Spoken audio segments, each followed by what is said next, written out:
As esferas de aço na ponta da caneta esferográfica, se estiverem muito apertadas, bloqueiam a passagem da tinta e não escrevem nada. Se estiverem muito soltas, a tinta vaza e suja o papel. Devido às limitações na precisão da fabricação inicial, é difícil criar núcleos de canetas com maior precisão. Portanto, é necessário procurar inovações apenas no tipo de tinta utilizada. As canetas esferográficas modernas usam tinta à base de óleo, que é mais densa e seca mais rapidamente, sem penetrar no papel. Além disso, quando a ponta da caneta é muito fina, a tinta é puxada para cima sem a necessidade de gravidade, graças a uma força misteriosa chamada de fenômeno da capilaridade. Esse fenômeno é o mesmo que permite que as plantas absorvam água para cima. Quando a tinta entra no tubo, a interação entre a tinta e as paredes do tubo é forte o suficiente para superar o peso da própria tinta, puxando-a continuamente para cima. Com a capilaridade, a caneta esferográfica não fica mais limitada pelo ângulo de escrita. Essa força natural pode distribuir uniformemente a tinta à base de óleo na esfera de aço, permitindo que a caneta esferográfica trace linhas suaves. A tinta das canetas esferográficas é formulada de forma especial para garantir que as linhas escritas sejam mais fluidas. A tinta é ativamente atraída para a ponta de aço inoxidável da caneta, e a precisão de fabricação da esfera é muito alta, garantindo que a tinta seja uniformemente distribuída na página,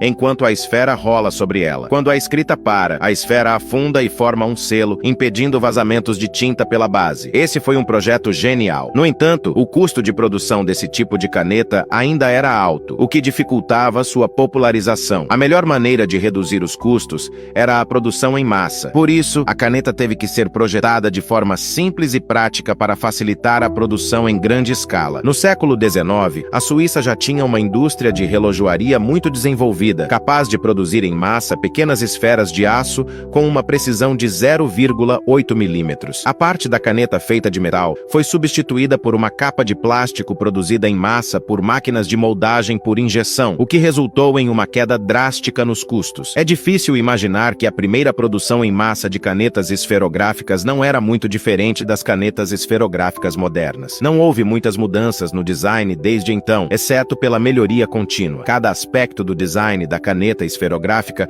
é praticamente perfeito. Há um pequeno buraco na parte superior do tubo para permitir a entrada de ar e evitar que a tinta vaze quando a caneta é invertida. Graças à capilaridade, a tinta não vaza mesmo quando a caneta está de cabeça para baixo. Além disso, a tampa serve como proteção, proporciona uma aderência firme e inclui um clipe de bolso. O corpo em forma de cilindro é fácil de segurar e evita que a caneta role da mesa. A primeira caneta esferográfica apareceu em 1888, com 3 pequenas esferas de metal girando para transportar a tinta para a página. Ela era adequada apenas para escrever em superfícies duras. Quando escrevia em papel, as linhas ficavam especialmente grosseiras. Não importava quantas modificações fossem feitas no design, não havia avanço significativo até a mudança para tinta à base de óleo. O impacto da invenção da caneta esferográfica no mundo foi enorme. Antigamente, as canetas tinteiro eram produtos caros e luxuosos, e as tradicionais pinceladas chinesas exigiam que a tinta fosse constantemente recarregada, o que desencorajava muitas pessoas de escreverem. Além disso, era difícil controlar o fluxo de tinta da ponta da caneta, tornando a escrita difícil. O mais importante